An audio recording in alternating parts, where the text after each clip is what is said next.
Hello दोस्तों, कैसे हो आप सभी। स्वागत है आपके अपने YouTube channel study with Shubham Mishra पर। आज की क्लास स्टार्ट करने से पहले जो लोग चैनल पे नए जुड़े हैं प्लीज़ चैनल को लाइक शेयर और सब्सक्राइब करना ना भूलिएगा। साथ में बेल आइकन को भी दबा लीजिएगा ताकि वीडियो की नोटिफिकेशन आपको सबसे पहले मिले। आज की क्लास में हम लोग देखने वाले हैं मगध राज्य का उत्कर्ष। मगध के सबसे प्राचीन वंश के संस्थापक बृहदत्त था।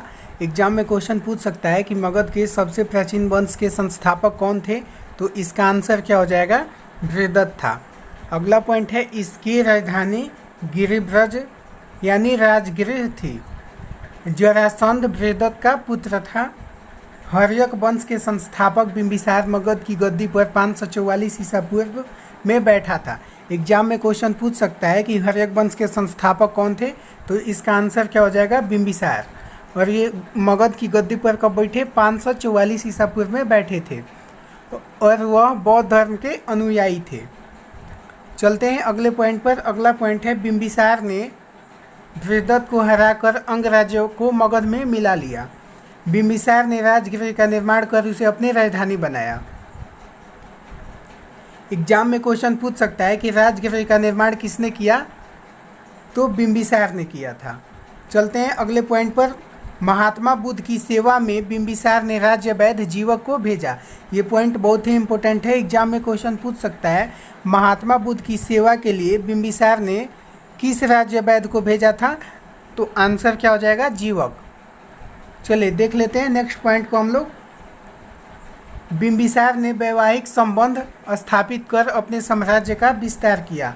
यानी बिंबिसार एक ऐसा राजा था जिसने अपने साम्राज्य का विस्तार वैवाहिक संबंध के द्वारा स्थापित किया और इसने लगभग 300 शादियाँ की थी।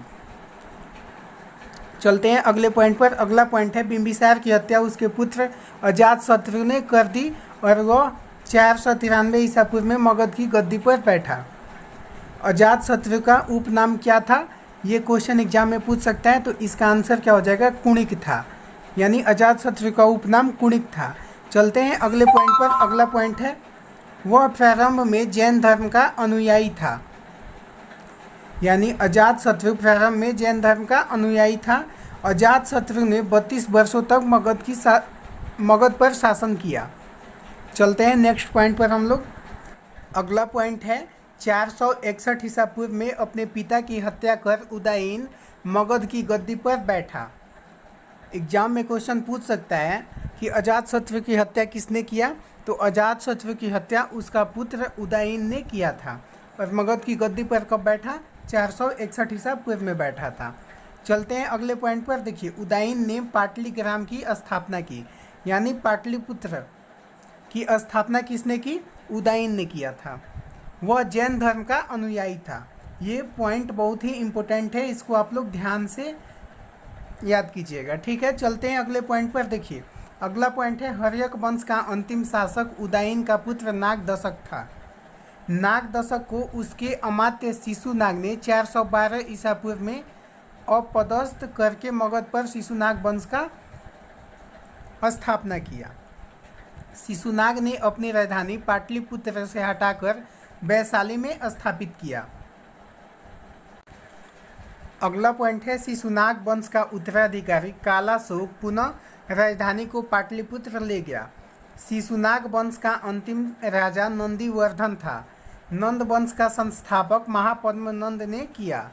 नंद वंश का अंतिम शासक घनानंद था। एग्जाम में क्वेश्चन आ सकता है कि नंद वंश का संस्थापक कौन था, तो महापद्मानंद था। और क्वेश्चन ये पूछे कि नंद वंश का सबसे शक्तिशाली शासक कौन था, तो वो घनानंद था। यह सिकंदर का समकालीन था। यानी जो घनानंद था वो सिकंदर का समकालीन था। इसे चंद्रगुप्त मौर्य ने युद्ध में पराजित किया और मगध की गद्दी पर एक नए वंश मौर्य वंश की स्थापना की। एग्जाम में क्वेश्चन पूछ सकता है कि मौर्य वंश की स्थापना किसने की, तो इसका आंसर क्या हो जाएगा, चंद्रगुप्त मौर्य ने की। और एक पॉइंट और आप लोग याद रखिएगा, एग्जाम में कई बार क्वेश्चन ये भी पूछता है कि किस शासक को सर्व क्षत्रिय यांतक कहा जाता है, यानी सभी क्षत्रियों का अंत करने वाला। या ये भी पूछ सकता है कि किस शासक को दूसरा परशुराम कहा जाता है, तो इसका आंसर क्या हो जाएगा, महापद्मानंद को। यानी महापद्मानंद जो थे उन्होंने भी जैसे परशुराम भगवान ने सभी क्षत्रियों से विहीन कर दिया था धरती को, वैसे ही इन्होंने भी सभी क्षत्रियों का नाश कर दिया था अपने शासनकाल में। चलते हैं अगले पॉइंट पर। अगला पॉइंट है सिकंदर। चलिए सिकंदर के विषय में हम लोग डिस्कस कर लेते हैं। देखिए सिकंदर का जन्म 356 ईसा पूर्व में हुआ। सिकंदर के पिता का नाम क्या था, फिलिप था, और सिकंदर अरस्तु का शिष्य था। सिकंदर ने भारत विजय का अभियान 326 ईसा पूर्व में प्रारंभ किया। ये पॉइंट बहुत ही इंपॉर्टेंट है, इसको आप लोग ध्यान में रखिएगा। एग्जाम में क्वेश्चन पूछ सकता है और कितना बार पूछा हुआ भी है कि सिकंदर ने भारत विजय का अभियान कब शुरू किया, तो 326 ईसा पूर्व में शुरू किया। सिकंदर के सेनापति का नाम क्या था, सेल्यूकस निकेटर था। ये भी एग्जाम में क्वेश्चन पूछ सकता है कि सिकंदर के सेनापति का नाम क्या था, तो सेल्यूकस निकेटर था। अगला पॉइंट है सिकंदर को पंजाब के शासक पोरस के साथ युद्ध करना पड़ा, जिसे हाइडेपीज के युद्ध या झेलम का युद्ध या बितस्ता का युद्ध के नाम से जाना जाता है। यानी जब 326 ईसा पूर्व में सिकंदर ने भारत पर आक्रमण किया था, उस वक्त पंजाब के शासक कौन थे, पोरस थे, और पोरस से ही सिकंदर का युद्ध हुआ था, जिसमें सिकंदर विजयी हुआ। देखिए सिकंदर की सेना ने ब्यास नदी के पश्चिमी तट पर पहुंचकर उसे पार करने में से इनकार कर दिया। यानी सिकंदर की सेना ने ब्यास नदी के पश्चिम तट पर पहुंचकर, ब्यास नदी में बाढ़ आई थी उस समय, इसलिए उसको पार करने से इनकार कर दिया। चलते हैं अगले पॉइंट पर। अगला पॉइंट है सिकंदर की मृत्यु 323 ईसा पूर्व में बेबीलोन में 33 वर्ष की अवस्था में हो गई।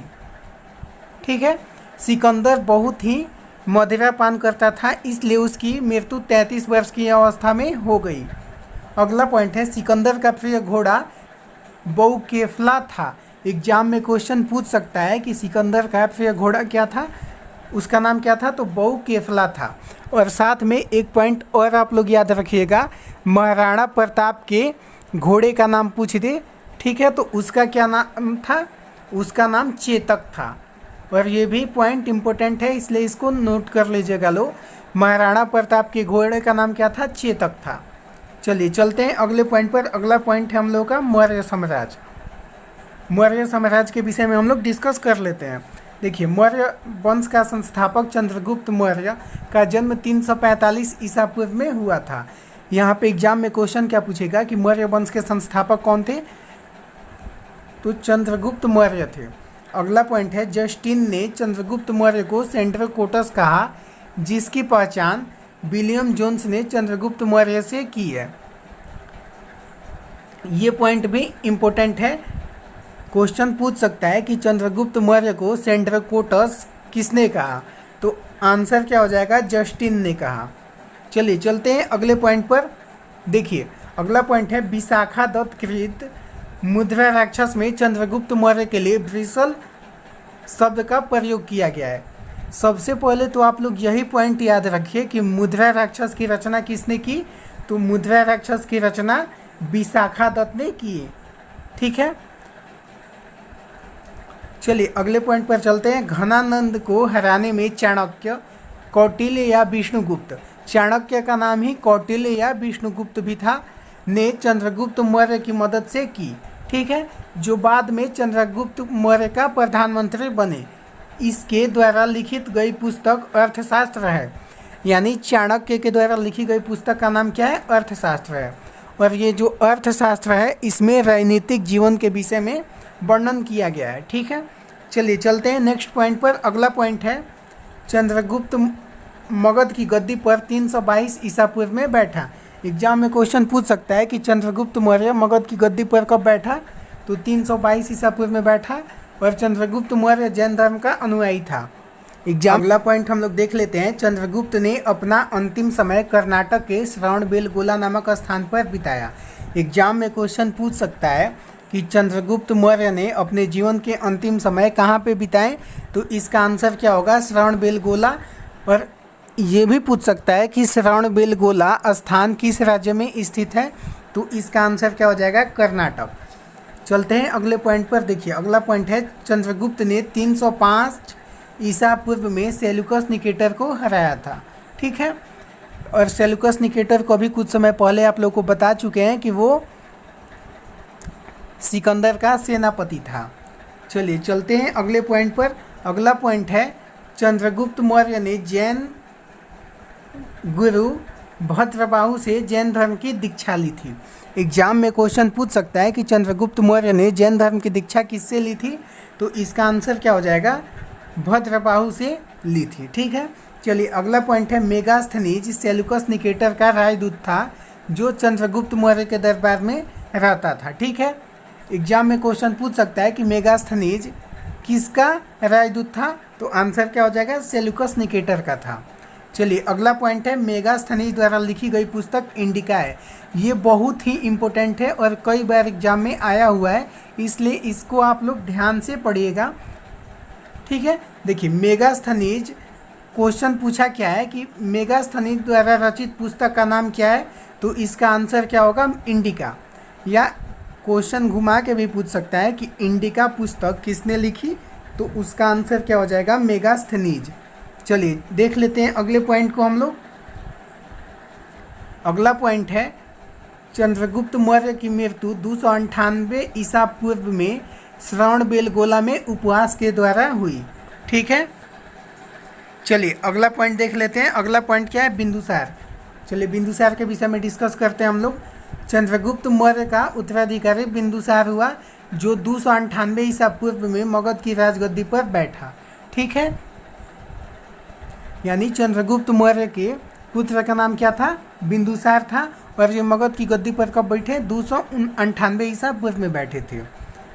देखिए अगला पॉइंट है अमित्रघात के नाम से बिंदुसार जाना जाता है। अमित्रघात का अर्थ है शत्रु विनाशक। एग्जाम में क्वेश्चन पूछ सकता है कि कौन मौर्य साम्राज्य का कौन सा सम्राट अमित्रघात के नाम से प्रसिद्ध था, तो आंसर क्या हो जाएगा, बिंदुसार। चलते हैं अगले पॉइंट पर। अगला पॉइंट है बिंदुसार आजीवक संप्रदाय का अनुयायी था।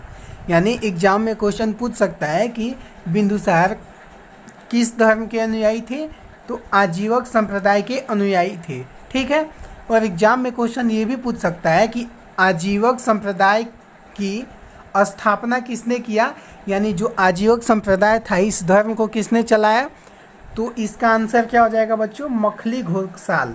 ठीक है, मखली घोषाल नाम के एक व्यक्ति थे जिन्होंने आजीवक संप्रदाय धर्म की शुरुआत की थी। ठीक है, चलिए चलते हैं अगले पॉइंट पर।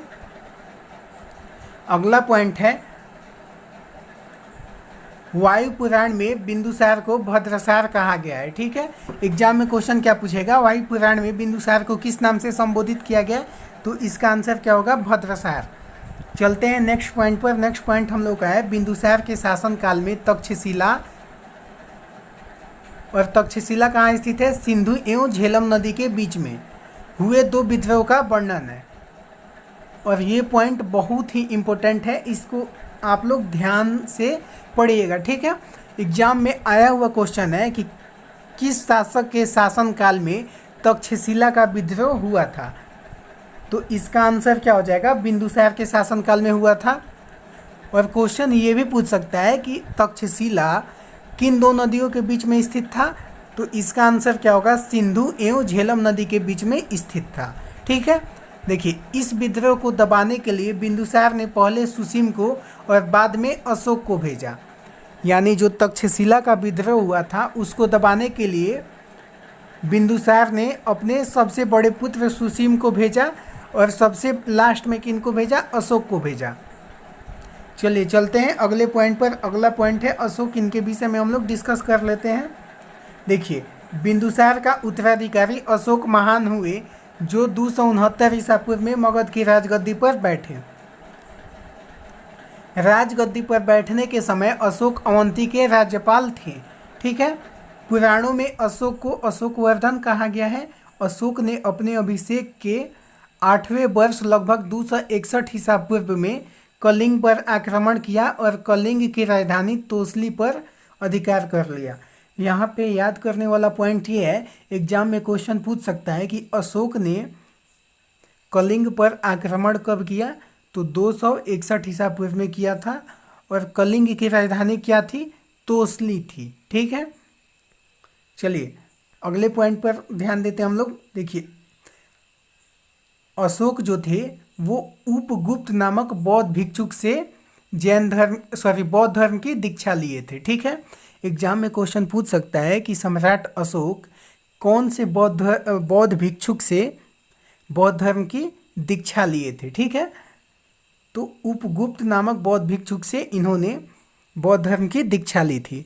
एक पॉइंट और आप लोग याद रखिएगा, अशोक 100 भाई थे जिनमें से उन्होंने 99 भाइयों की हत्या करवा दी क्योंकि वो अयोग्य थे और उन्हें पटनापुत्र स्थित आगम कुएं खुदवाकर उसमें सबकी लाशों को डाल दिया था। ठीक है, चलिए चलते हैं अगले पॉइंट पर। देखिए अगला पॉइंट वही है जो हम लोग पहले डिस्कस कर चुके हैं, आजीवक संप्रदाय की स्थापना मखली घोषाल ने की थी।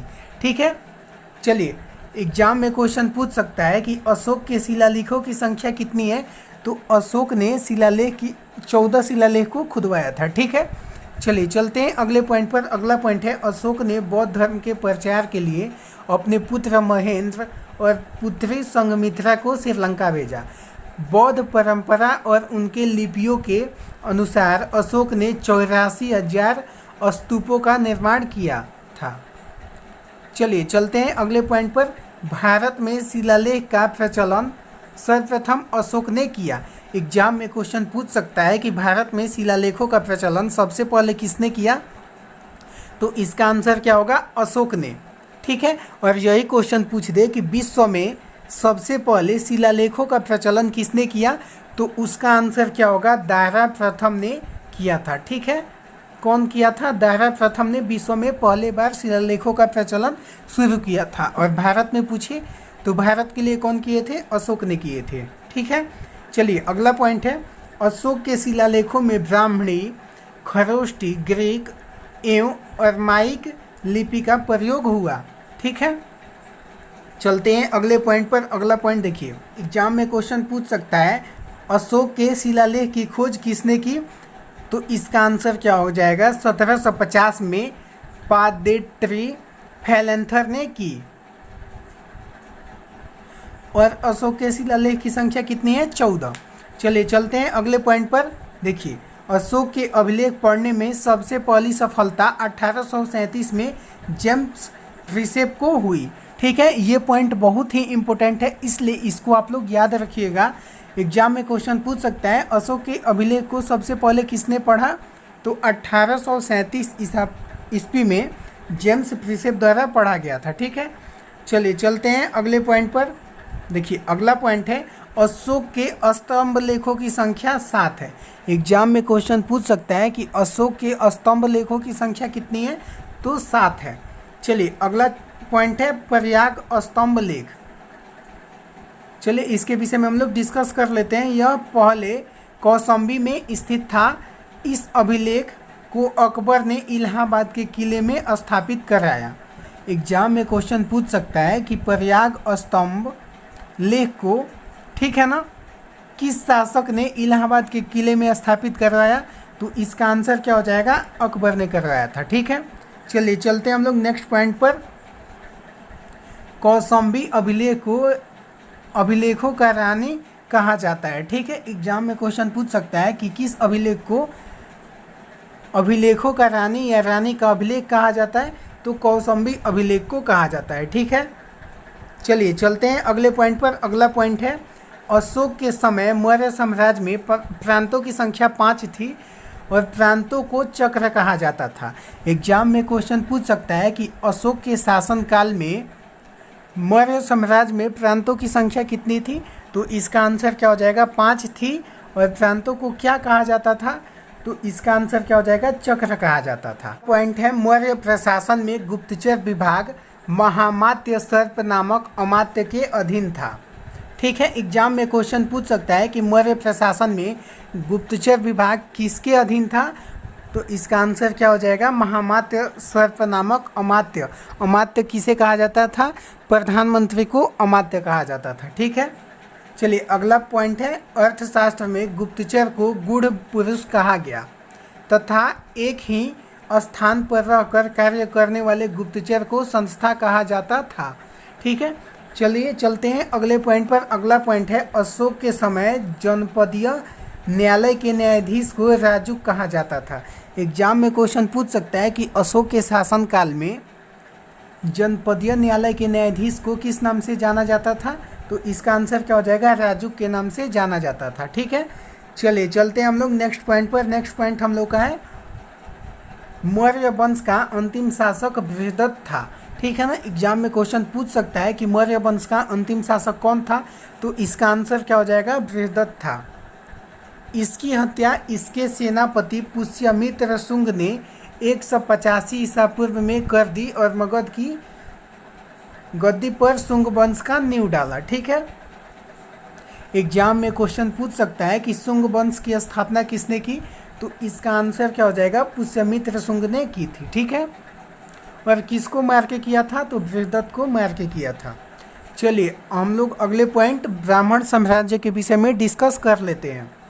देखिए, पुष्यमित्र शुंग जिसने मगध पर शुंग वंश की नींव डाली, ब्राह्मण जाति के थे। ठीक है, जो पुष्यमित्र शुंग थे ये ब्राह्मण जाति के थे। शुंग शासकों ने अपनी राजधानी विदिशा में स्थापित की। ठीक है ना, एग्जाम में क्वेश्चन पूछ सकता है कि शुंग साम्राज्य में, ठीक है, राजधानी कहाँ थी? तो इसका आंसर क्या हो जाएगा? विदिशा थी।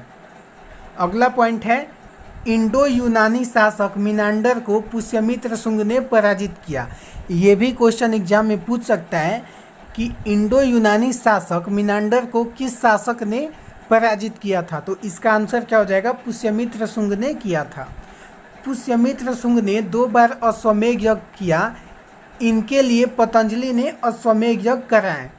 यहाँ पे याद करने वाला पॉइंट ये है कि पतंजलि कौन से भारतीय शासक के समकालीन है?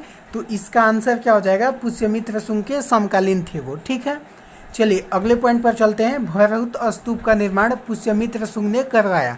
ये पॉइंट बहुत ही इम्पोर्टेंट है कि भरहुत स्तूप का निर्माण पुष्यमित्र शुंग ने करवाया था। ठीक है ना, एग्जाम में क्वेश्चन क्या पूछेगा कि भरहुत स्तूप का निर्माण किसने करवाया? आंसर क्या हो जाएगा? पुष्यमित्र शुंग ने करवाया था। ठीक है, चलते हैं अगले पॉइंट पर। शुंग वंश का अंतिम शासक देवभूति था।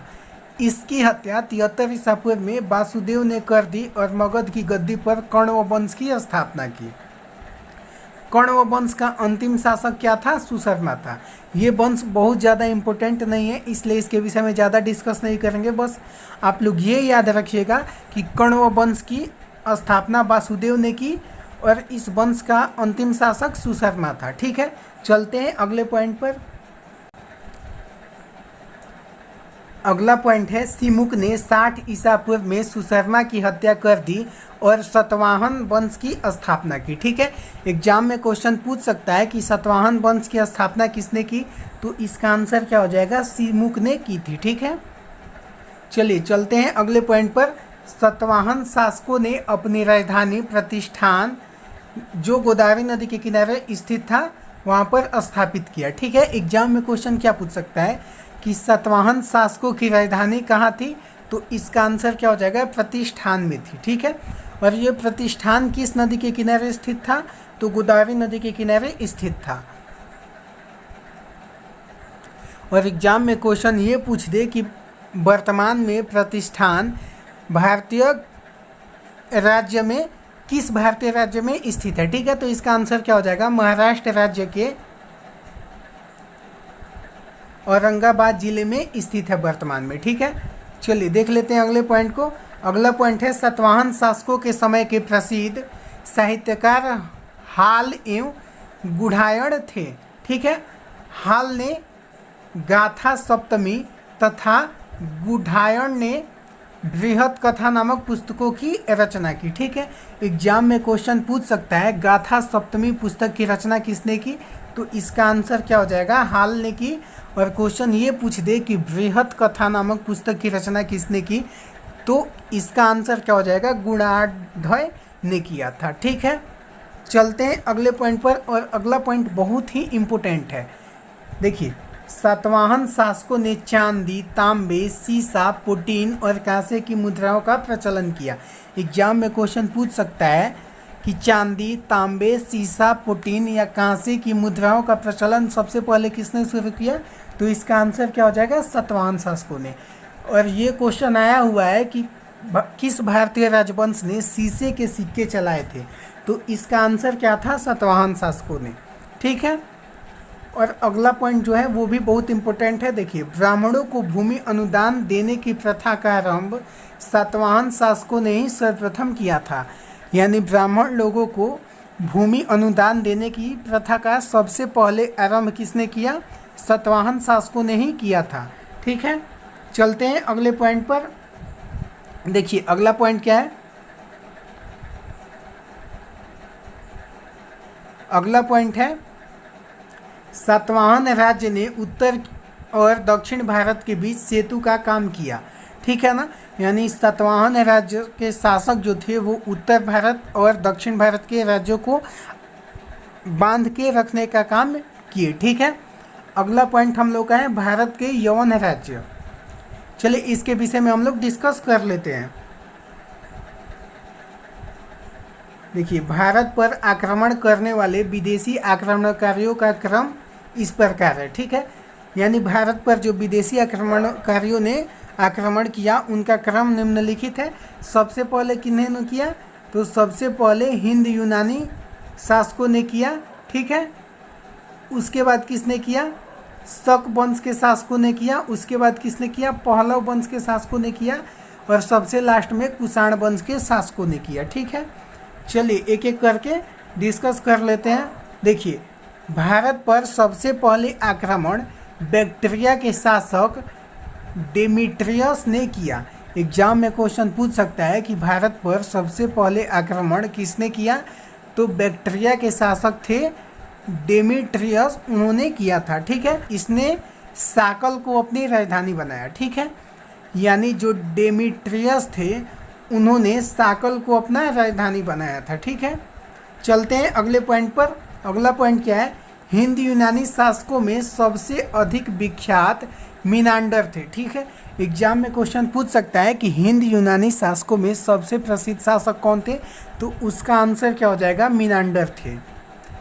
इनकी राजधानी साकल, और आधुनिक समय में यह जगह कहाँ पे है, सियालकोट में है। ठीक है, शिक्षा का प्रमुख केंद्र था उस समय। ठीक है, अगला पॉइंट है मिनांडर ने नागसेन, नागार्जुन से बौद्ध धर्म की दीक्षा ली। ठीक है, एग्जाम में क्वेश्चन पूछ सकता है कि मिनांडर ने किस बौद्ध भिक्षुक से बौद्ध धर्म की दीक्षा ली, तो इसका आंसर क्या हो जाएगा, नागसेन या नागार्जुन से ली। ठीक है, अगले पॉइंट को देख लेते हैं। मिनांडर के प्रथम एवं नागसेन द्वारा दिए गए उत्तर एक पुस्तक के रूप में संग्रहित है, जिसका नाम मिलिंद पन्हु अर्थात मिलिंद के प्रश्न हैं।